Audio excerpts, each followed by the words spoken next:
दो भाई थे। एक की उम्र 8 साल, दूसरे की 10 साल। दोनों बड़े ही शरारती थे। उनकी शैतानियों से पूरा मोहल्ला तंग आया हुआ था।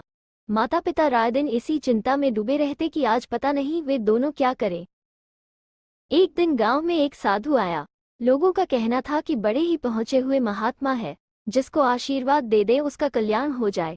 पड़ोसन ने बच्चों की मां को सलाह दी कि तुम अपने बच्चों को इन साधु के पास ले जाओ, शायद उनके आशीर्वाद से उनकी बुद्धि कुछ ठीक हो जाए। मां को पड़ोसन की बात ठीक लगी।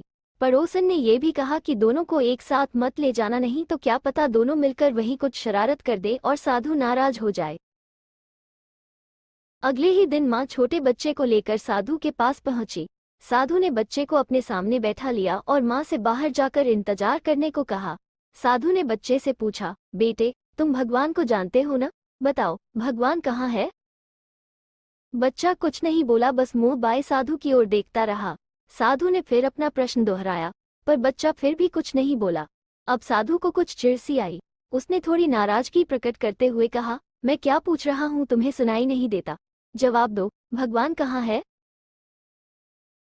बच्चे ने कोई जवाब नहीं दिया, बस मुंह बाएं साधु की ओर हैरानी भरी नजरों से देखता रहा।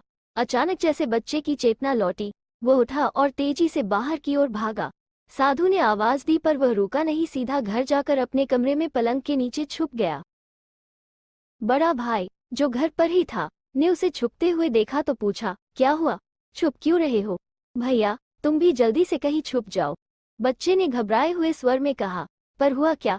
बड़े भाई ने भी पलंग के नीचे घुसने की कोशिश करते हुए पूछा। अब की बार हम बहुत बड़ी मुसीबत में फंस गए हैं। भगवान कहीं गुम हो गया है और लोग समझ रहे हैं कि इसमें हमारा हाथ है।